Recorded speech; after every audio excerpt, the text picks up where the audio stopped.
Wow, it's another episode of the Nonprofit Show. Ladies, we were in the green room chitter chatting about weather. I'm in the West, you're in the East. Have you warmed up yet? Still trying to get my You hand. know, I love you it's know. all about the layers, Julia. It's all about layers. Right. Yes, layering is necessary. It's cold. It's almost winter. Okay, how cold, ladies? Well, Wendy, how cold was it this morning? 23 degrees. Yes, you heard me correctly. We've now doubled. We're at 47 right now, so we're warming, but that's about as warm as we're getting.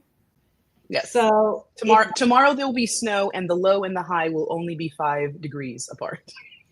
oh my God, I would have to do the nonprofit show from my bed because I'd be just so like, I can't get out of bed. But thankfully, we don't have to do that because I, along with our executive producer, Kevin Pace, we're filming from the West where it's nice and toasty. And these ladies have graciously come back on the nonprofit show to talk with us about culture, leadership, and team health. I should say team warmth. Carrie Wright, she's a consultant and coach with Wright Consulting. And of course, Wendy F. Adams, one of our faves and co hosts, are with us today. We have amazing partners that keep us warm and keep the lights on and the heat on, and they include Bloomerang American Nonprofit Academy, Staffing Boutique, Holdings Nonprofit Banking, Interim Executives Academy, Your Part-Time Controller, Fundraisers Friday, and JMT Consulting. Again, I'm Julia C. Patrick, CEO of the American Nonprofit Academy. Wendy F. Adams, CFRE extraordinaire for Cultivate for Good, coming to us from Virginia, correct? That is correct. Where it's so cold. Oh my God, I'm like got the chills. I've also got the chills because I'm gonna say I'm so proud of the architecture of fundraising. This is a book that one of our other co-hosts, Tony Bell, and I wrote. We collaborated. Very interesting because I am not a good collaborator, but I really learned a lot on this project. And Tony and I took the multiple decades between us to write our ruminations about what we see as a good, strong architecture to the process of fundraising. It's available on Amazon for $19.99. Okay, Carrie, I've gotten through my housekeeping and I get to come back and focus on you, my new friend. Yeah, it's so great to be back. Thank you, Julia. Wendy and I were so inspired by your first visit that I think, Wendy, even during the show, we're like, we're getting this girl back on. Gotta be. Yeah. Absolutely. And it was really fun. Talk to us about Wright Consulting because you came to us through Wendy. I think that Wendy was the one that made the introduction. How did that come about? Wendy was stalking me in Virginia, and not really. No, Wendy is a part of our chamber alliance group and my small business. She was my ambassador for that, and what that means is just making connections, intentional connections, bringing the best of the benefits to me as a small business owner and an entrepreneur. And we connected over hot cocoa, and literally from that moment have become very fast friends. That was just over a year ago. So I'm grateful to her for her friendship, but also just her guidance. She's part of my own personal board of directors, and I think I'm still a part of hers, where we get to connect and just really collaborate professionally, personally, and just kind of live life out, as we're doing this entrepreneur journey. Yeah, cool. That's really a lot of what we're going to talk about today is really going to dovetail into what Carrie and I do. Yes. Yeah, I love it. Well, let's dig in because I think it's such an interesting process to be thinking about these things. We're coming up at the end of the year. The new year is right. It's days away, literally. Yes. And so one of the things that you advise us is for a strategy of looking at the new year, going bold with your team health, reflect before you reset. Right. Wow. That's that's for me, I think it's a heavy lift. Walk me through that, Carrie. Yeah, when I was here a couple months ago, we talked about assessing internal culture. And so really kind of my mission today is getting leaders, getting people on board with the idea that as we face down these couple of weeks of 2025 and what the new year, the next year looks like, it's really about kind of reflecting on where we've been to help guide us to where we need to go. So reflecting before you actually resetting. We love to set goals. We as entrepreneurs, as leaders, we are setting people, but you can't move forward without really pausing to look back. And so, there's a saying that's, ignorance is bliss, but I genuinely believe that knowledge is power. And so we've got to kind of do this year-end reflection of what's worked well, where have we lost our focus, what drained our energy, what fueled us or brought energy, and really what do we want to carry with us into the new year, and what do we want to leave behind? And that is something that we may do as individuals. Sometimes we neglect to do that as teams. What do you think about that one, Julia? So I'm looking at this with my own personal lens because, and I shared this with Wendy, is that, October, November is the time where I set my goals for the next year. And then I kind of sit and ruminate with them. I share them with one person who's not a family member, who is a business leader. And then, so that I witness it, right? But I haven't done necessarily the reflection part. Wendy, for me, it's kind of a beat up, to be honest. I tend to focus on the things that I didn't achieve. And so and I think we all fall into that space. Okay. What's beautiful about what we're talking about today is not to get stuck in, but to know, okay, that's something that we've got to address, right? It's that opportunity. It's an opportunity. It's not, oh man, I just didn't. It's the opportunity that, and maybe we didn't because it shouldn't have been on the goals in the first place, right? Just to make sure, are we still aligned? Carrie said it earlier, right? Is that alignment component and piece to it. And so there's power. There's energy and power in being able to do that reflective space. That's what I think is beautiful. And Carrie made a great point. We tend to do that individually, but then not bring it into the teamwork. And that is a huge miss if we leave it just with us. Yeah, and Julia, I would offer this encouragement because listen, I am second place is first loser. That is how I am wired. That is how I am. Yeah. Life. So I understand and I resonate with exactly what you're saying because I'm usually using reflection as I wanted to do this and I didn't, or I fell short here, I didn't hit this goal. I don't think reflection is a matter of a performance review or a performance evaluation. Reflection is also not slowing down. Rather, it's evaluating, why didn't I? What happened? Does this, like Wendy say, even belong on the list? Is it maybe our fuel for what's next? And also, I would say our recalibration, right? Like it's kind of taking the car into the shop. Sometimes those wheels are out of alignment and it needs to be recalibrated. It needs to be realigned so that we can be able to go down the road further and hopefully more one-tracked and more focused on what is in fact priority as far as goals. And really interesting. And I like that reframing because it's not punitive. Correct. Yes. Yeah. We're really hard on ourselves, aren't we? Yeah. Oh my God. Totally. You're preaching to the choir. So then let's talk about another aspect of this. And this, when I saw this, I was a little bit taken aback. Because you're saying we need to revisit mission, vision, and values. And I was like, oh, what? Talk to us about that, both of you. I'm really interested to hear what you have to say about this. Yeah, so it's kind of this idea that culture drifts when purpose is not right in front of us, when purpose is not revisited, when it is not just a remembrance of what are we doing and why are we doing it. I think I said this in the last time that I was here, but we can't just allow culture, mission, vision, values to be words on the wall. They have to mean something. So it's really kind of starting the new year with this refreshed reminder of why we exist, who we're serving, and what in fact our goal actually is. So, sometimes I love to do this with teams. I go in and do a strategic evaluation of with teams often, especially in January. It's one of my favorite things to do. But I get every team member to kind of describe what the mission is in their own words. And then what I love to do is have them connect their job, their role, their responsibilities, and how they're help fulfilling the mission. That is a powerful exercise, because what happens is clarity then now creates this alignment, and that alignment creates engagement. Mm-hmm. Which transfers into ownership, right? Now they own it. And it's not something that I have to do. It's something I get to do because they see how they're part of the much bigger picture.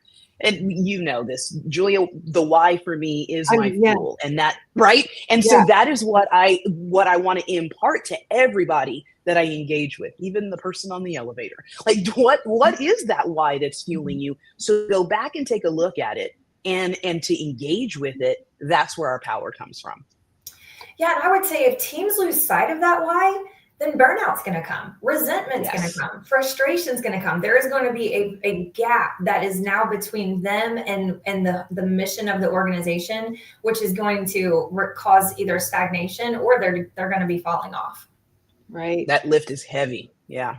So I've got to ask the two of you before we move on to our next strategy. I think that we get all revved up at the end of the year and the beginning of the year having these discussions. But then is it just me, or do we never revisit it until the calendar flips back around? And should we be doing this at the midpoint of our year in June or every other month? Or how do you see this? Or is this a one and done thing for the year? This is strategy number 3, Julia. It is exactly what Wendy and I have created with what I shared, our board of directors. We have intentional quarterly meetings that we set, and every quarter we're redefining, we're reassessing, we're recalibrating, and we're realigning. And that is exactly what I encourage and coach leaders and organizations, entrepreneurs, nonprofits to do. It needs to be sort of like there's, our calendar and our seasons, maybe not so much in Phoenix, but we have seasons, all 4 of them in Virginia. And so it's almost this natural reset of the earth and the calendar and the timeline. And even the start of every month is a great time to say, okay, what are we doing this month? Every quarter, it's reassessing, it's reevaluating, and it's just really kind of creating again that the next point on this is, for me, making sure that is a rhythm that we are involved in, and we're creating trust. Right? The accountability that comes out of those quarterly conversations, we're building trust. You're building trust within your team, and because you're inviting them into these conversations and saying, did we do what we said we were going to do? Did I do for you? Right. And so those are those spaces that now accountability isn't this big, scary, I don't want to be a part of that world. It's like, no, again, this brings power to the team and moving that mission forward. So when we talk about this, and you mentioned, strategy number 3, is that what you mean by redefining the rhythms of our connections and saying, look, this is something that is not a one and done, and it's part of our conversation? Because I feel like it could easily turn into whiplash for some people, like, oh my gosh, wait a minute, we're chasing that rabbit. Okay, no, now we have to chase that rabbit. And I think this is realistic, especially we're living it now in the nonprofit sector where there's so many changes. We have had to adapt, right? So how do we layer in being current and adapting to being reflective and refining? Yeah, I mean, goodness, like Wendy said earlier, that's a heavy lift and also a loaded question. So I think what I would share as it relates to the team, and especially specifically healthy culture, which is really what we're trying to make sure that we're doing. Healthy culture requires intentional rhythms so that our team doesn't feel exactly that. Oh my goodness, now we're focused on this. Wait, the goal has changed. Oh no, now the ball's moved down the court. If the goal keeps moving then we are not going to get any momentum, right? So it is that constant coming back to, and I would say this is not random check-ins.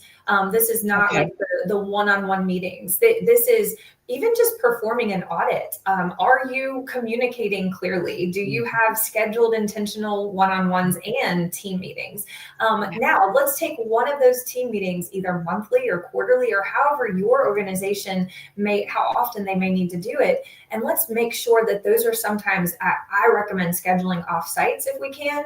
I recommend scheduling a couple of extra hours built in so that it really is allowing the team to, we just talked about it, engagement, ownership, powership, to come to the table and say, hey, this isn't working. I'm bumping into this challenge. And then we can kind of, ideate and solve that problem while we're there. So it's helping to encourage, I would say, just clear, predictable meeting rhythms, so that the team now comes to know, hey, we are not going to be changing direction, but every so often, quarterly, monthly, however that may be, we're going to be revisiting, we're going to be reevaluating, because what we're trying to also do is make sure that we are super intentional with growth, and with leadership development and with connection. If we're not checking in with our people and we're not checking in even on those goals, everybody's just going to be siloed and running in opposite directions. And we know there's an intentionality in that space, right? Yeah. We're saying, hey, this is an intentional raise your hand space. Let's face it, no two team members communicate the same way. And right, so there are going to be your longer processors when you say off-site, when you say, Carrie, longer periods of time. Okay, I can now be confident these times are coming, and as a team member, prepare myself. Hey, can I ask this? Now that expectation has been set. And I think that again, going back to building trust, teams now know, all right, I'm being seen and heard for how I communicate and who I am, because I know this time is coming, not a random maybe. Right. That is powerful. Well, and you said it, Wendy, the key there and foundational to all of this is trust. Do I know that you're going to listen if I bring this to the table? Do I know that this is a space where I'm creating a space for both business and belonging? And I think that is critical to making sure that we are just constantly assessing and making sure that we have alignment with the culture of our team. Wendy, do you see this also as a point in time or a place where we celebrate the wins, or yes. I mean, is that part of it to help? Absolutely. It's what's going to keep them connected. It's what makes it most valuable. Oh yeah, we're going to celebrate. It's a place of celebration and a place of support at the same time. Yeah, really interesting. I really appreciate this, because I just feel like, think about all the strategic planning that the nonprofit sector goes through, and you do all this work, and then you don't really review it until the very end of the year when you're trying to work on the next year.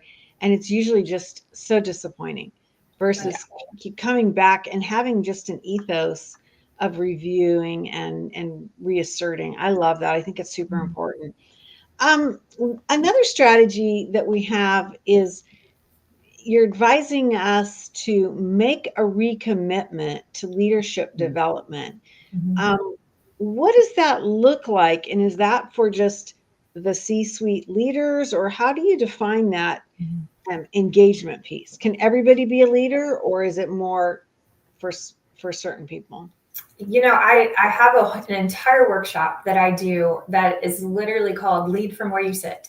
And the reality is that everybody can be a leader, right? It may not mean that you're leading the entire team or leading the entire organization, but are you leading yourself? And are you leading from where you sit and from what you're able to be involved in and invested in? So listen, this is probably my soapbox, and I'll try not to spend too much time on it, but this is one that I feel very strongly about, from the top down and the bottom up, that the new year is a perfect time to recognize that you're not just investing in projects, you are investing in people. So it's a time to just really emphasize that leadership growth doesn't have to be expensive programming, but it could be starting with conversations. It could be coachable moments.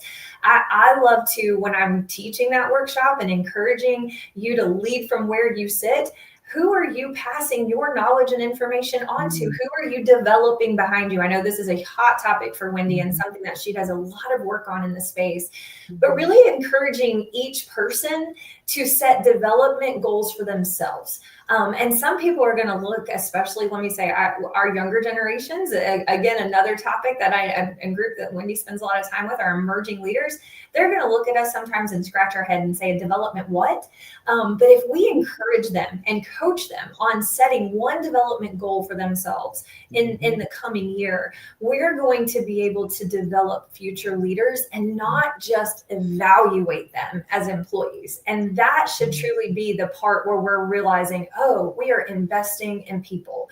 This is so important. Like I said, this is a soapbox for me. Wendy, you said something that kind of gave me chills, and that is, are you leading yourself? And that is riveting. That's where it starts. It has to begin there, right? And those that are looking to you, that's what they're looking to see. Are you walking the talk? What does that actually mean? Are these just words that you're saying to me? How does that resonate with you? So yes, we have to start with ourselves, and how are we leading that out? To Carrie's point, I love the emerging leader space, and it stretches me to no end at the same point. They're hungry for, and once we can figure out how we can communicate well with one another, man, when they grasp onto that, you see the ignition and the fire that comes out of, because this is what we need for these missions that we're all a part of to continue on. Yeah. You and I are going to step out at some point. Absolutely. And they've got to be ready. I have just a couple of quick questions that I would offer is, really just kind of an evaluation piece, if you will, as part of this strategy. But when we're looking, and even back to Wendy's point of, are you leading yourself? What's the biggest roadblock that they are facing for personal growth and professional progress, right? We can ask them, what or who are you investing in? And what does that investment look like for yourself? And then we really kind of turn to, well, what habits or what things need to become habits that stick, and maybe what things need to be changed or offloaded. There's a great little rubric that you can even use. Does it need to be eliminated, automated, or delegated? And is this something that I should not be investing my time and energy on? Mm-hmm. Wow, I love that, because Wendy, so often we talk about the group structure and the organizational structure, but at the end of the day, each one of us, we have to lift our own boats, right? But we don't really talk about that very much, do we?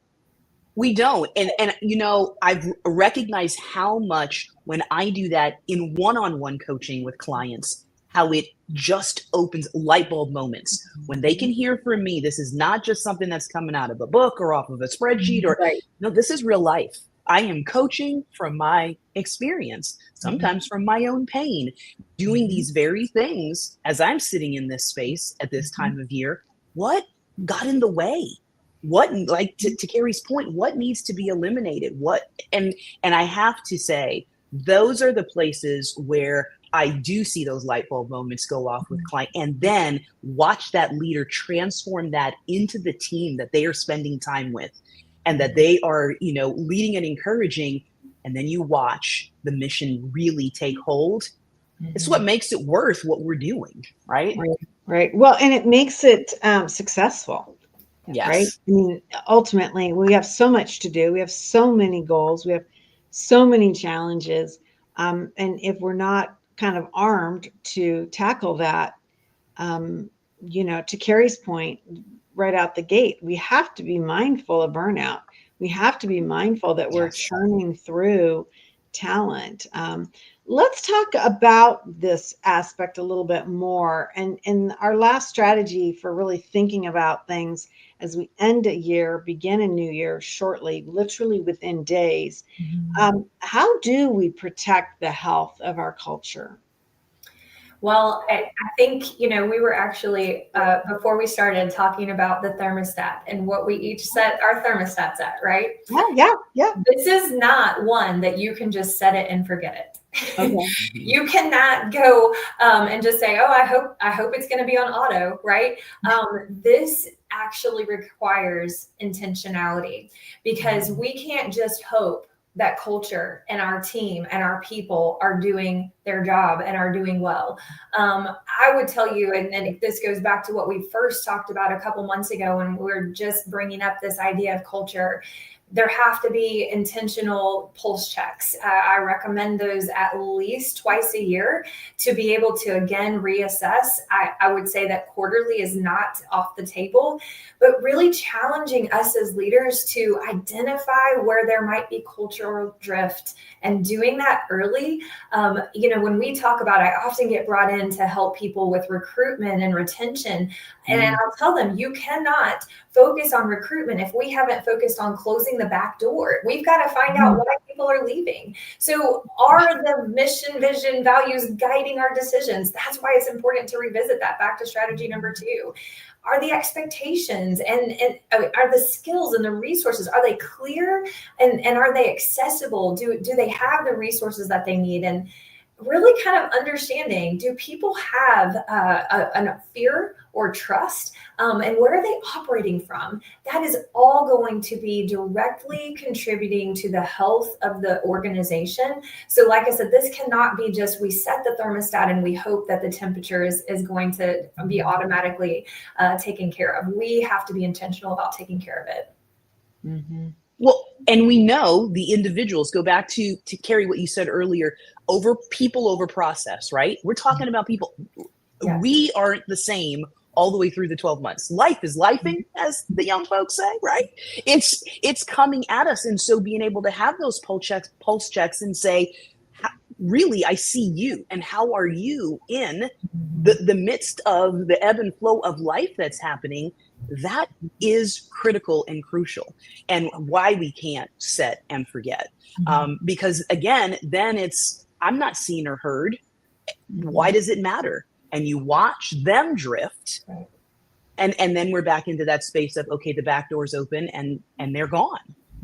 Right. Okay. So I'm going to ask like a very controversial question, because I would say that one of my personal hangups, and this could very well be a gender and generational thing, is that I feel that if you solicit or you open the door for feedback, that's one thing.